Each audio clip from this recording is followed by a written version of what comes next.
My name is Carson. Welcome to Thrifty Garage, a channel where we do everyday repairs, how-tos, and reviews.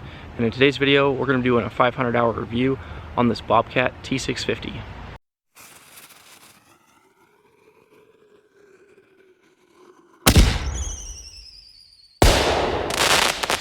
Here we've got the Bobcat T650 that we use for the landscape business. We're going to do a quick review on this. It's been a great machine, very helpful in getting our jobs done. And like I said, we're 500-600 hours on this, and we'll kind of talk about the problems we've had, the issues we've faced, and obstacles to overcome them. I guess while we're out here by the tracks, one thing with this is about every 50 hours you should probably take off this little panel on the side here and grease up your tracks. They do start to get sloppy over time. Probably time for a little bit of grease in there right now. I think that first 50 or 100 hours they loosened up the most, and then after that it's been a little bit less. As far as the track design, they do a pretty good job of shedding off mud and dirt and debris. It does kind of have a curved top there.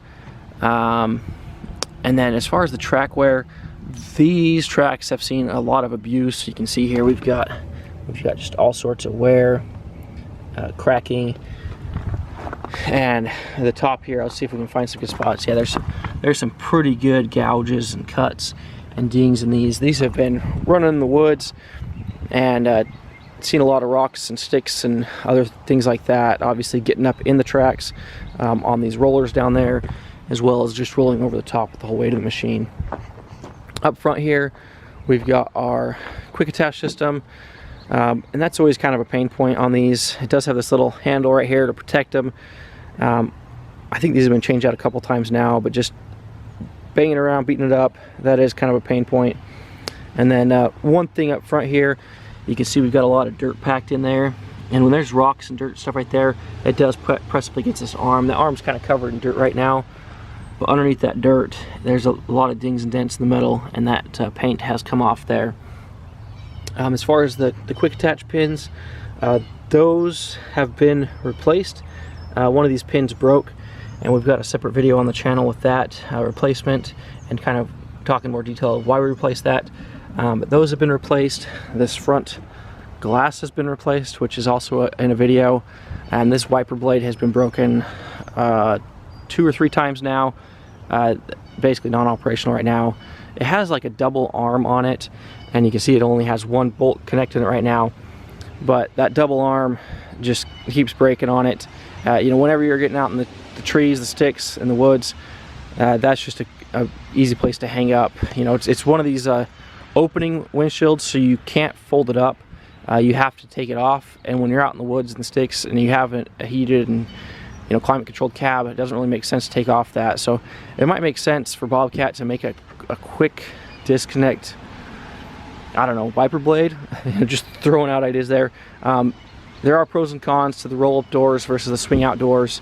We're not going to get into that debate. I certainly have seen both, and I think there's pros and cons to both. So we get inside here. This cab is less new than the Bobcat E35, as I mentioned in that one. That one smells new. This one still smells clean and nice, but not as new as the Bobcat E35. It doesn't have that fresh plastic. Added a backup camera in here. Go ahead and turn this on. Got a radio in here. We got heat and AC. You know, one thing with this one is this control knob feels solid to me. In my Bobcat E35, mine's got a ton of extra slop and play. Don't really appreciate that. Anyways, back in here, we're gonna show, I guess we have to put in our password. So in here you've got a password you can put in, hit enter, and that starts right up. So this has 561 hours on it. So yeah, between 500 and 600. And so we got 561 hours on this machine, and it's been a pretty good machine. A few issues here and there. You can see here we've got the reverse camera set up. This is an aftermarket reverse camera. I will say with that, it doesn't automatically shut off with the power. I think that's probably the way it's hooked up.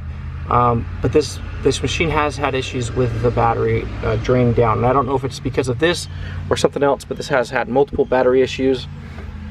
While we're in the cab here, we have the Bobcat quick attach. We've got a hydraulic cylinder on the front here to open up those pins. That's super nice and handy to have. We got our power cushion seat, so you can lift or lower that. This one has an air compressor in it. The Bobcat A35, you have to manually compress that. So here's our camera. This is just magnetic mounted. That does flop off from time to time, but those are pretty good. And I guess it saves when you hit something hard, instead of breaking the camera, it just kind of bounces back instead of knocking off or whatever. Okay, back here. Couple issues. Again, the battery. I believe this is the second battery on this machine, and randomly, occasionally, it just needs a jump. And sometimes it needs a jump real bad, and sometimes it just needs a light jump. But it's kind of spontaneous. I'm not sure if that's from the camera or some other electrical drainer issue on this machine. You can see here we got 490 hour service on this, so that's their 500 hour service. And another big thing here is the fuel. This has had several fuel related issues, thrown codes, whatnot, and the biggest finding there, and I've got a separate video on this as well if you want to see more in detail. I think the biggest issue there is there was some either bad fuel through here, or some sort of chemical or substance in the fuel system from the factory. Somewhere from new to being used, something got in the fuel filter sensor. So there's a water sensor down here. Where is it at? I can't even remember since I was in there. I believe down in the bottom here, there's a water in the fuel sensor. Yeah, right. Kind of hard to see back on the back side there. There's a water in the fuel sensor, and that sensor had little goopy boogery things on it touching both terminals, causing it to misread.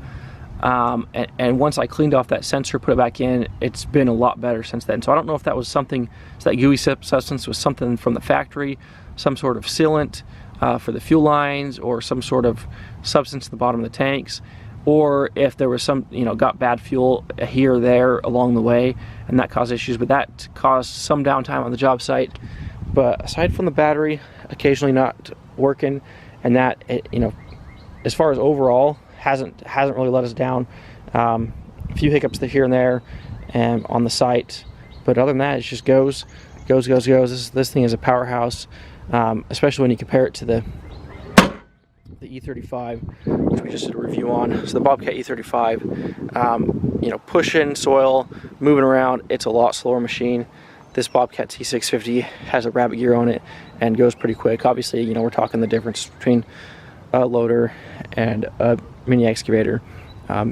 This is the function it serves. The function it serves is moving dirt around, pushing it, and this thing has pushed a lot of dirt. It'll push a huge pile of dirt, and the mini X over there, one scoop from that is like 8 scoops on this. So obviously, two different machines for two different functions and purposes. But overall, this one's been a great machine. As far as hauling this around, moving it with a trailer, we do have some tie downs up front here. That tie down's perfect, and then we've got a tie down right here. Works excellent as well. So really easy to chain this machine down, tie it in, and head off and go to different jobs. We talked about on the Mini X the hydraulic fluid level. Here we've got our level here. That level, the fluid is looking a little bit darker, so that may need a change here in the future.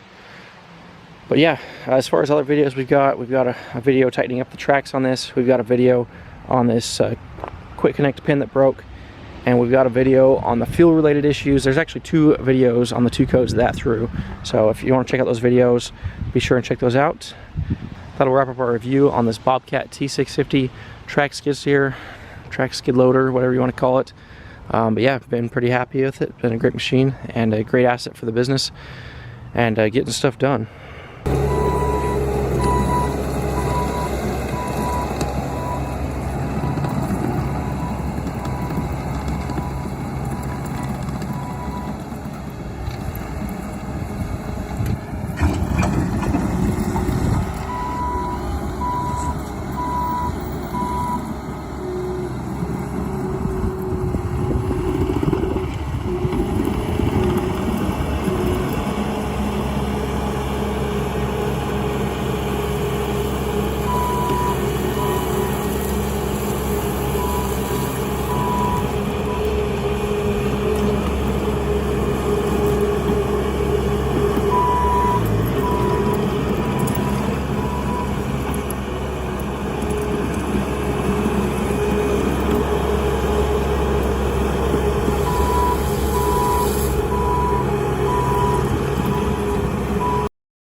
Oh,